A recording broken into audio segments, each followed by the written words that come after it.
Est-ce que tout le monde peut investir? Alors d'après toi, Kevin, est-ce que tout le monde peut investir? Est-ce que l'investissement est ouvert à tout le monde? Est-ce qu'il faut des compétences? Et notamment pour investir en location courte durée ou en location nue? Je dirais pas vraiment qu'il te faut de la compétence, il te faut des connaissances. Qu'il est indispensable de savoir de quoi on parle et pour le coup de se former avant de se lancer dans l'immobilier. Il y a beaucoup de personnes qui se lancent dans l'immobilier sans vraiment connaître de quoi ils parlent et comment ça fonctionne exactement. Ce qui fait que derrière, en fait, ce sont très souvent des personnes qui investissent malheureusement dans des lois Pinel, par exemple, qui vont avoir une certaine confiance vis-à-vis de leur banquier, qui vont leur vendre un programme de défiscalisation et qui, au final, au bout d'un certain temps, ils vont s'apercevoir que c'était pas du tout rentable et que au final ils ont perdu de l'argent à la revente par exemple. Donc ça c'est le petit cas de figure avec la loi Pinel, mais tu peux avoir divers cas. Tu as souvent en fait si tu veux des personnes qui se lancent dans l'immobilier qui n'ont pas pris en considération comment ça fonctionne en termes de travaux, comment ça marche en termes de négociation, etc. et qui vont effectuer au final une mauvaise opération dans leur globalité ou plutôt une opération qui aurait pu être optimisée de manière différente. Et très souvent, ces gens-là perdent de l'argent sur du long terme ou à court terme par rapport à leur investissement initial. Pour revenir à la question, c'est pas une question de compétence, c'est une question de connaissance. Et à partir du moment où tu as la connaissance, tu peux te lancer dans l'immobilier, mais pas avant. D'accord. Alors, est-ce qu'il faut être riche pour se lancer dans l'investissement? Alors c'est sûr que si tu commences l'investissement immobilier en étant riche, bah forcément ça t'ouvre des portes, des accès qui sont beaucoup plus faciles qu'une personne qui va commencer avec zéro, mais il n'est pas nécessaire d'être riche pour démarrer l'investissement immobilier. Moi j'ai souvent entendu dire de la part d'investisseurs chevronnés que justement il n'a pas besoin d'être riche pour devenir investisseur, c'est le fait de devenir investisseur qui permet de devenir riche. C'est sûr qu'avec l'investissement immobilier, on peut imaginer plusieurs hypothèses de mode de location qui permettent de soit te créer un nouvel emploi qui du coup sera ta gestion de ton patrimoine. Tu peux également envisager de t'enrichir sur du long terme sur le principe de rembourser ta mensualité chaque mois et au bout de la fin de ton crédit, 15-20 ans, tu es pleinement propriétaire de ton bien, ce qui fait que tu t'es enrichi sur le long terme. Mais de manière générale, l'immobilier est un facteur d'enrichissement.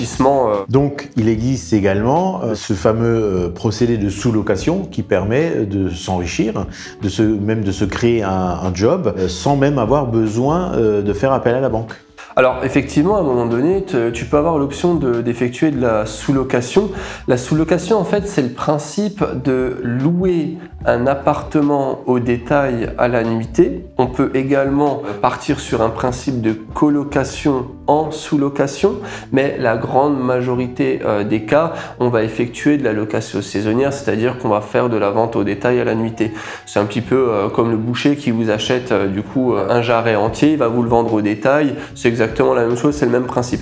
Donc en gros, en fait, tu vas devoir trouver un propriétaire qui accepte de te louer l'appartement et qui accepte surtout que tu puisses avoir la possibilité de sous-louer ton logement pour dégager une plus-value entre le loyer que tu payes et la marge que tu vas dégager par tes locations à la nuitée. Alors là, il y a une chose qui est très importante, c'est que si le locataire ne donne pas son accord par écrit, on n'a pas le droit, c'est illégal de faire de la sous-location. C'est ça, tout à fait. Ça arrive régulièrement en région parisienne où des personnes sous-louent leur appartement en leur absence ou même font de la location courte durée sans l'accord du propriétaire. C'est totalement interdit. Non seulement ils doivent rembourser ce qu'ils ont encaissé, mais ils sont expulsables de leur logement. Comment ça se passe dans ces cas-là? Moi, j'ai déjà appelé des propriétaires en disant écoutez, moi, votre appartement, je vais le louer pour faire de la sous-location. Ils m'ont tous répondu non, non, ça m'intéresse pas, j'ai pas besoin de vous, je peux le faire tout seul. Les propriétaires d'appartements lambda ne sont pas forcément des connaisseurs sur la location saisonnière de manière générale et encore moins sur la sous-location. Dans leur état d'esprit, c'est comme si tu vas chez eux et que tu leur dis bon ben voilà, moi je vais vous louer votre appartement, c'est pas moi qui va habiter dedans et puis je vais vous mettre 30 personnes différentes par mois et ça va me permettre de dégager un bénéfice. Tu vas bien sûr pas le dire de cette manière-là, mais en tout cas, la personne qui ne connaît pas la sous-location ou la location saisonnière de manière générale va penser de cette façon-là. Tu vois.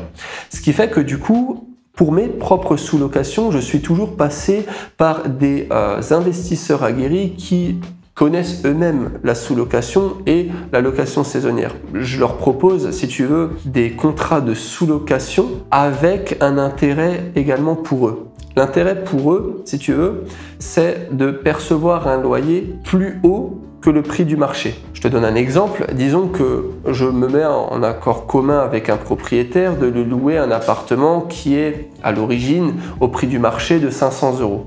Je veux dire, ok, tu me le loues, tu me donnes la possibilité de sous-louer l'appartement et moi derrière, j'accepte de te louer ton appartement plus cher que 500 € par mois. Alors, il faut que le calcul de rentabilité soit fait à l'avance, encore une fois, pour déterminer le montant du loyer que tu peux proposer à son maximum. Moi, en général, ce que je fais, c'est que je rajoute 100 à 150 € par appartement, par location, pour une éventuelle sous-location. Forcément, il a un intérêt de passer par moi et pas par quelqu'un d'autre. Il faut avoir les arguments pour, premièrement, celui qu'on vient d'évoquer, donc c'est la rentabilité pour le propriétaire, mais également le fait que nous prenons à notre charge les éventuelles dégradations du logement de par le flux de passage, de par les voyageurs, qui sont dans notre propre intérêt, car forcément, en tant que sous-loueur, tu veux que ton appartement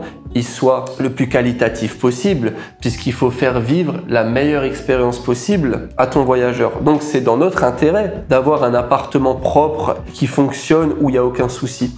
Donc derrière, le propriétaire, lui, il se dit « Ah bah oui, en fait, il y a une femme de ménage qui passe dans les appartements. L'appartement, il est toujours impeccable.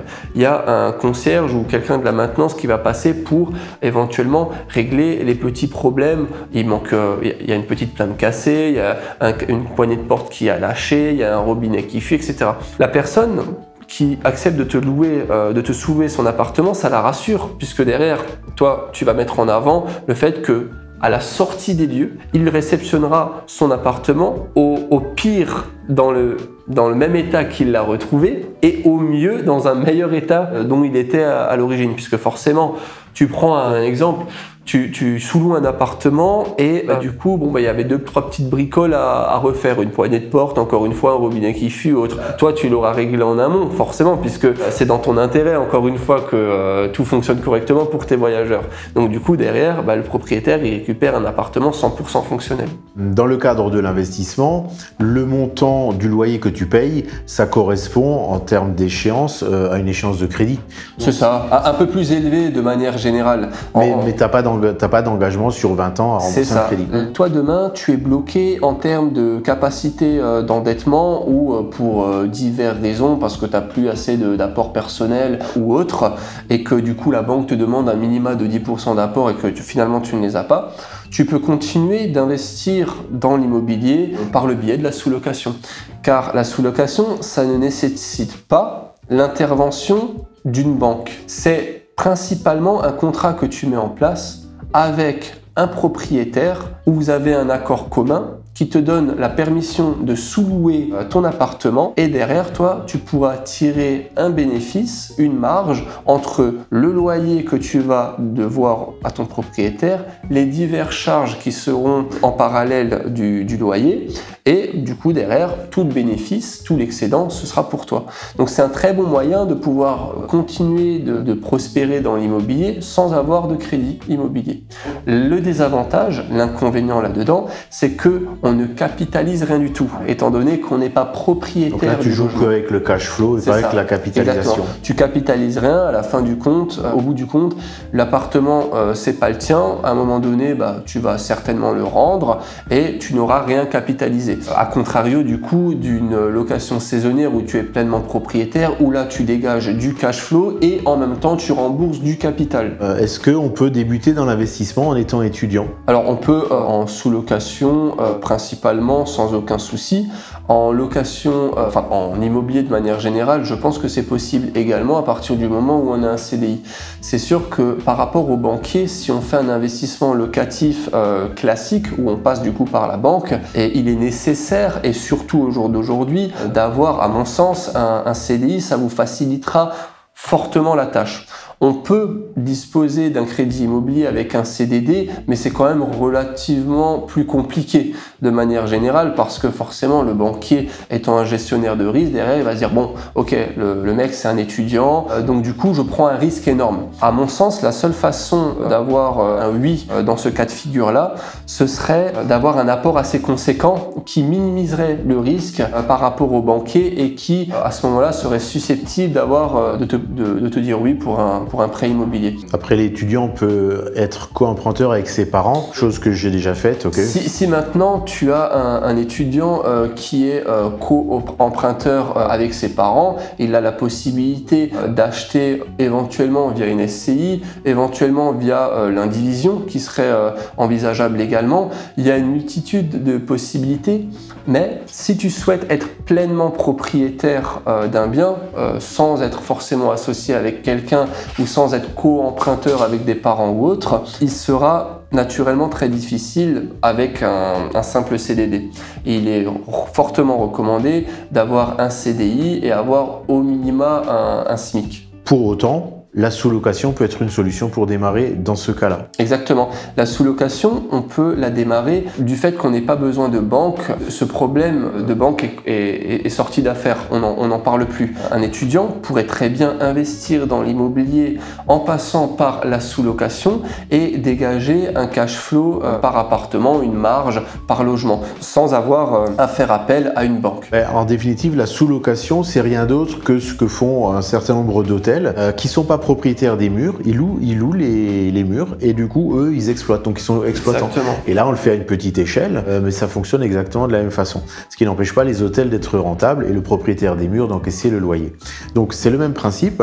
Et du coup quand on parle d'investissement, c'est vrai que le premier investissement c'est ce qui sert de déclencheur, mais quand on parle d'investissement, est-ce qu'on parle de 10 appartements, 50 appartements, 100 appartements? Est-ce qu'il y a une limite?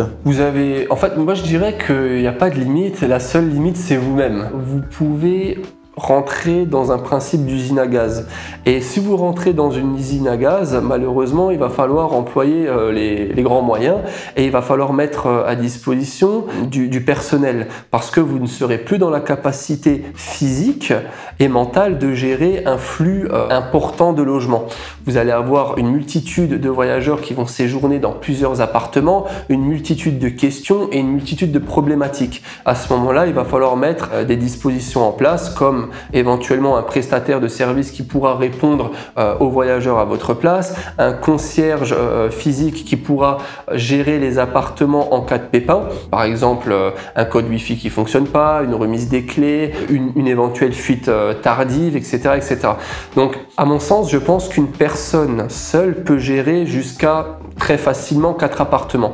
Au-delà, on rentre dans un système légèrement plus difficile qui reste envisageable pour une seule personne, mais je dirais que jusqu'à 7, au grand maximum, c'est possible. Au-delà de 7, vous allez avoir des problématiques beaucoup plus importantes puisque forcément, si vous avez un problème sur un appartement, c'est assez facile à régler. Mais disons que vous avez 7 problèmes en même temps dans 7 logements différents. On n'a pas la capacité à l'heure actuelle, même si j'aimerais fortement pouvoir le faire, on n'a pas la capacité de pouvoir se dédoubler, d'avoir un système de clonage. Donc forcément, ça va nécessiter des personnes supplémentaires pour gérer les problématiques parce qu'on ne peut tout simplement pas se couper en plusieurs personnes. Ok, et ça c'est une problématique que je ne rencontre pas dans la location nue parce que il n'y a pas tous les locataires qui sortent en même temps et pas des difficultés dans tous les appartements en même temps. Et donc en location nue, on est moins vite limité. En tout cas, on n'a pas besoin de mettre en place une équipe. C'est vrai que ça c'est l'avantage de la gestion locative où on peut vraiment tout déléguer. Mais on a une vidéo à ce sujet, donc je ne veux pas m'étendre sur la gestion locative ici.